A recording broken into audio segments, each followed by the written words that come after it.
Olá, pessoal, meus irmãos, minhas irmãs, Deus seja conosco. Reflexões acerca do dogma fora da igreja não há salvação, que se contém no item 8 do capítulo 15 do Evangelho segundo o Espiritismo.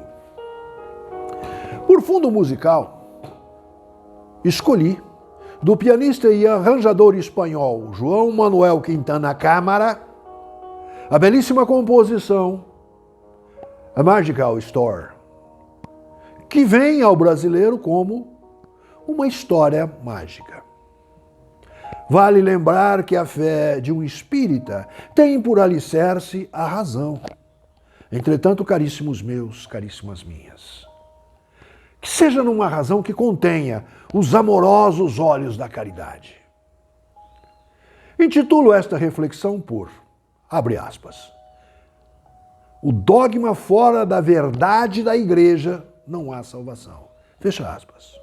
Em primeiro, trataremos acerca da reflexão kardeciana contida no item 8 do capítulo 15 de O Evangelho segundo o Espiritismo, conforme dito antes. Assim, vejamos. Abre aspas para o item 8. Enquanto a máxima fora da caridade não há salvação, assenta-se num princípio universal e abre a todos os filhos de Deus acesso à suprema felicidade, o dogma, fora da igreja não há salvação, se estriba não na fé fundamental em Deus e na imortalidade da alma, fé comum a todas as religiões. Porém, estriba-se numa fé especial, em dogmas particulares, sendo exclusiva e absoluta. Longe de unir os filhos de Deus, separa-os. Em vez de incitá-los ao amor de seus irmãos, alimenta e sanciona a irritação entre sectários dos diferentes cultos que reciprocamente se consideram malditos na eternidade, mesmo sendo parentes e amigos entre si, esses sectários. Desprezando a grande lei da igualdade perante o túmulo, ele afasta um dos outros, até mesmo no campo de repouso. A máxima, fora da caridade não há salvação, consagra o princípio da igualdade perante Deus e da liberdade de consciência, tendo-a por norma. Todos os homens são irmãos e, qualquer que seja a maneira por que adorem o Criador, eles se estendem as mãos, oram uns pelos outros. Com o dogma, fora da igreja não há salvação, anatematizam-se e se perseguem reciprocamente. Vivem como inimigos. O pai pede pelo filho, desde que mutuamente se consideram condenados sem remissão. É um dogma essencialmente contrário aos ensinamentos do Cristo e à lei evangélica. Fecha aspas. Lindo, belíssimo texto kardeciano. Assim, sigamos as reflexões minhas. Um gnóstico espírita em Jesus que a mim próprio denomino. Nós, os humanos encarnados ou desencarnados, como componentes do reino hominal, no atual estágio, estamos muito mais próximos do reino animal do que do reino angelical. Mas, como objetivo máximo, a felicidade, seja esta felicidade momentânea ou duradoura. Assim sendo, necessitamos contrapartidas para as nossas boas ou más atitudes. E no caso específico da maravilhosa prática da caridade, maior das vezes fazemos-la tão somente em troca da felicidade almejada.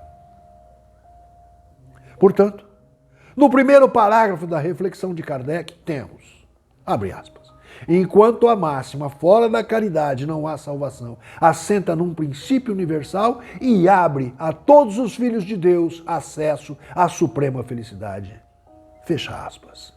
Mas a questão aqui é o tema dogmático da Igreja Católica Apostólica Romana, que se arvora como única dona da verdade, afirmando veementemente que fora da caridade preconizada pela Igreja não há salvação. O que Kardec, em poucas linhas, tomba ao solo essas colunas que sustentam o dogma clerical. Kardec reflexiona aqui, abre aspas, longe de unir os filhos de Deus, separa-os. Em vez de incitá-los ao amor de seus irmãos, alimenta e sanciona a irritação que reciprocamente se consideram malditos na eternidade, embora sejam parentes e amigos. Fecha aspas. Em que pese a doutrina espírita fundamentar-se no Evangelho cristão, máxime e no Sermão do Monte com suas bem-aventuranças, com o decorrer do tempo, os encarregados espirituais, através da mediunidade de gigantes, como Chico Xavier, Valdo Vieira, Divaldo Pereira Franco e tantos outros, além de maravilhosas reflexões do calibre do magistrado Dr. Haroldo Dutra Dias, trouxeram-nos, trazem-nos e nos trarão, a cada tempo e em decorrência da nossa capacidade compreensiva, boas novas em verdades mais esclarecedoras. Portanto, conforme há 2000 anos fora asseverado pelo evangelista João, em seu versículo 32 do capítulo 8, aspas, conhecereis a verdade e a verdade vos libertará. Fecha aspas. Sim, nos liberta dos dogmas inexplicáveis, dogmas que antes são divisores que somadores entre os criados pelo incriado.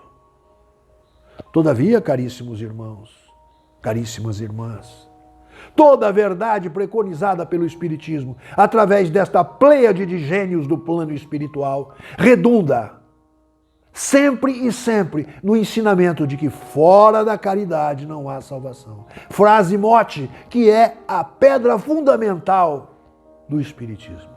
Entretanto, em que se trata a tal salvação? Qual tipo de caridade estamos aqui tratando? Reflexionemos sobre essas respostas. A palavra salvação tem a sua origem etimológica no latim, no vocábulo salvatio, e antes de significar salvar, tornar seguro alguém que está em perigo, salvatio tem por raiz latina a palavra salus, que aí sim nos diz de qual palavra se trata, o que queremos indagar. Trata-se, portanto, de saúde mental, sanidade espiritual, paz de espírito, que só e somente se alcança através da caridade. Mas daquela caridade entendida, preconizada por Jesus, nosso mestre, guia e modelo, ofertado por o Criador a todos nós humanos, encarnados e desencarnados. Mas qual é a caridade entendida por Jesus? O que nos proporciona a sermos caridosos conforme Jesus o é? A caridade segundo Jesus está descrita na questão 886 do Livro dos Espíritos, onde temos por resposta, aspas, benevolência para com todos, indulgência para com as imperfeições dos outros e o perdão das ofensas. Fecha aspas. Que nos proporcionará não somente a felicidade como a entendemos, tal seja, a satisfação dos nossos desejos que geram-nos o contentamento, mas nos proporcionará a bem-aventurança, que nada mais é do que um estado de sanidade plena, um estado de espírito de paz, de tranquilidade e de harmonia. Assim sendo, meus irmãos, minhas irmãs, findo esta reflexão, com tributos em louvores ao Criador mental de tudo o que há criado, Deus nosso Pai, louvado seja.